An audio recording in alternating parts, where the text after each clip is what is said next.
हजारों आदमी पे अपना काबिज है, जो चाहे तो मैं कह रहा हूं कि हुलिया क्या है, पूरा ओखला क्या, पूरा दिल्ली का बदल देंगे अगर ये चाह लें सिर्फ यही लोग बस। बाकी की भी जरूरत नहीं, क्वांटिटी की जरूरत नहीं, क्वालिटी की जरूरत है। पहली बात। दो बातें यहां मिक्स हो गई। पहली बात थी जो ये डेमोलेशन का जो ड्राइव चल रहा है, कि पहले से चल रहा है, वो अलग बात है, लेकिन जैसा ड्राइव अब चल रहा है ऐसा कभी नहीं चला है, उसको हमने मिक्स कर दिया। हम हमेशा बिल्डर को दोष देते हैं, जैसे बिल्डर जो है ना ड्रग्स का काम कर रहा हो, ड्रग्स बेच रहा हो, अगर वो कोई गलत काम कर रहा है, कोई बेबुनियादी काम कर रहा है, उस पर कार्रवाई करो। बिल्डिंग क्यों तोड़वाते हो आप लोग? आपकी नीयत खराब है। जितनी ये स्टे माफिया है, जो चंद लोग सामने आए हैं, जितने ये एक्सटॉर्शन मनी का धंधा करते हैं, जिन्होंने अपना प्रोफेशन बना लिया है, इनकी नीयत खराब है। इनके घरों के हालात आप जाकर देखिए। ऐसा नहीं कि हालात खराब है इनके घर के, जो हम बात करते हैं कि जाकर इनके घरों के हालात, बड़ी बड़ी गाड़ियों से ये चलते हैं, पूरा एक सिंडिकेट है, ये एक बड़ा सिंडिकेट है। इसके साथ में एक लीगल टीम भी है जो यहाँ पे इन लोगों को पेपर प्रोवाइड करते हैं, उसमें बड़े बड़े नाम सामने आ रहे हैं और मुझे कोई गुरेज नहीं अल्हम्दुलिल्लाह उनके नाम लेने में। कोई एक डॉन साहब सामने आ रहे हैं, कोई एक सैनी साहब है जिनके पेपर ओखला में घूम रहे हैं, एक और कोई नाम सामने आया, मैं पूरे पेपर के साथ बात करूंगा और डरता तो बिल्कुल नहीं उन लोगों से। अगर यहाँ कोई बैठा हो उनका चमचा तो उन्हें जाके बता दे अल्हम्दुलिल्लाह, डरने वरने का तो मेरा काम नहीं। मेरा जंगल जो है ना, मुजफ्फरनगर से ताल्लुक है मेरा, तो डरना वरना तो स्कूल टाइम में 8वीं 7वीं 9वीं में देख लिया हमने सब। इन्हें जाके बता दे अल्हम्दुलिल्लाह।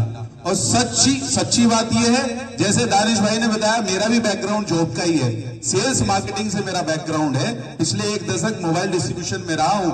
आई have experience all over India apart from 3 state in sales and marketing. Local distribution में रहा हूं, पूरे इंडिया स्टेट में मेरा एक ग्राउंड पे, जीरो पे मैंने काम किया है। I have seen China more then in Chinese. तो ये कहना, दूसरी बात, मैं अपना इंट्रोडक्शन लंबा ना करके, दूसरी बात कि इसको रेगुलाइज की जो बात कही है कि पूरा जो अनऑथराइज है, अनऑथराइज सिर्फ ओखला नहीं है, पूरे दिल्ली के अंदर 1797 कॉलोनी है। याद कर लो आप लोग, कितनी? 1797 कॉलोनी, यानी 1800 कॉलोनी है, नॉट ओनली ओखला।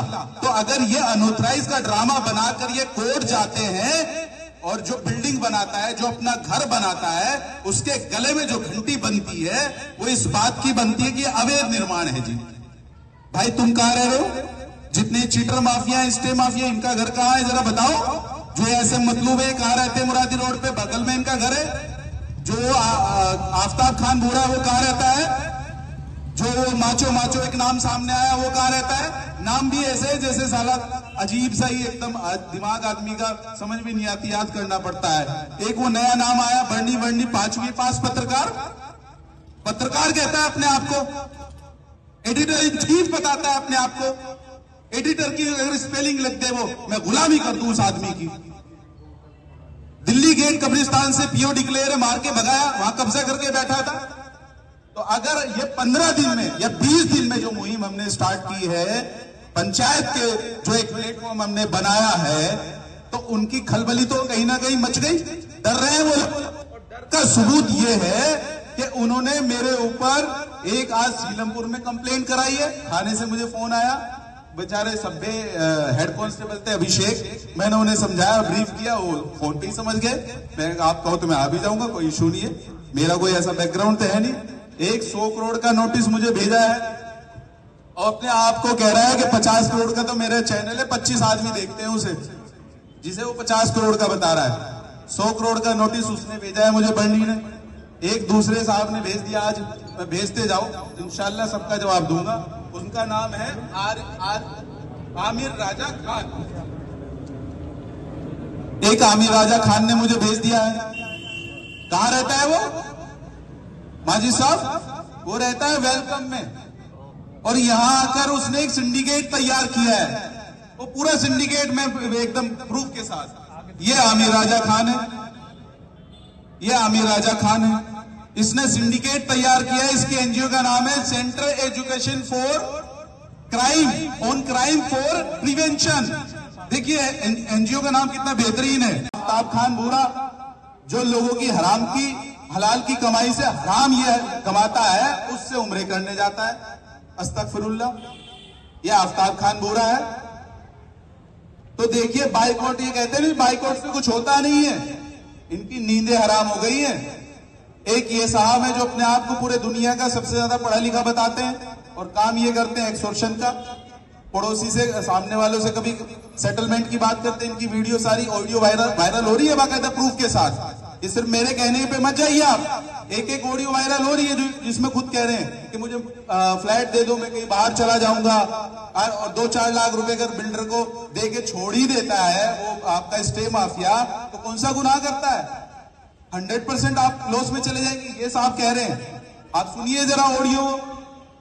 एक साहब ये हैं, ये माचो, तो ये पूरा का पूरा स्पेशल सेल दिल्ली पुलिस और जितनी भी एजेंसी में सब जगह दे चुका हूं। ये यहां साहब बैठे हुए हैं स्पेशल सेल के, मैं उनसे भी दरखास्त करूंगा ये पूरा का पूरा आप नोट करें।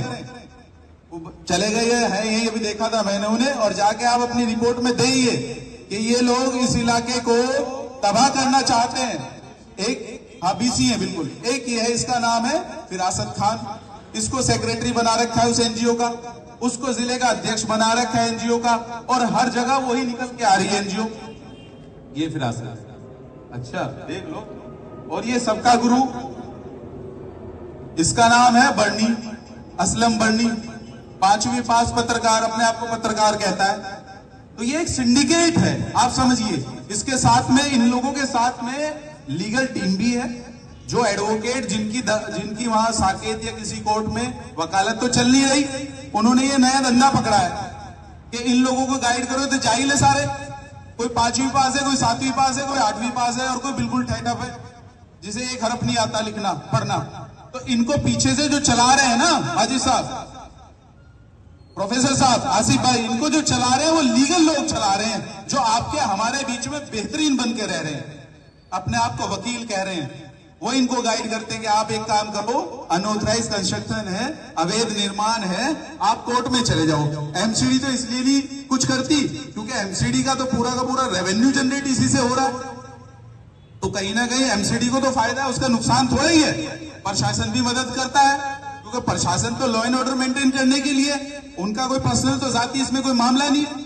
तो ये जो रैकेट है इसके पीछे लीगल लोग हैं, उन तक हमें जाने की जरूरत है, तब ये लोगों पर पूरी लगाम लगेगी, उनके ऊपर केस डालने की जरूरत है।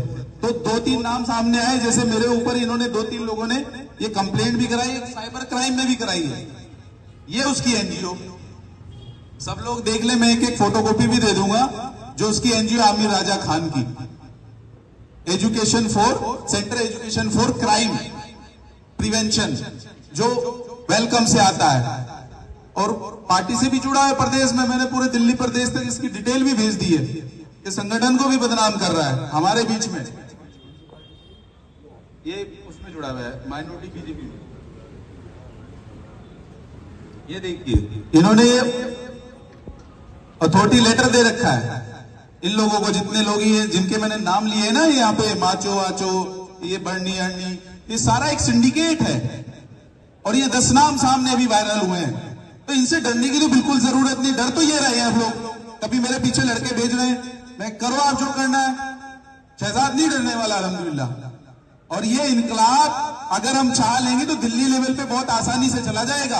और देखिए, हम रेगुलाइज की बात कर रहे हैं तो कहीं ना कहीं सेंट्रल गवर्नमेंट ने नोटिफिकेशन जारी बहुत पहले कर दिया था, और जितनी भी अनऑथराइज कॉलोनीज हैं सब लोगों के नॉलेज में होगा, वो कर चुके हैं। लेकिन वो इंटरनल जो प्रॉब्लम्स है, जो उसके नॉमिनेशन जो भी चीजें मुहैया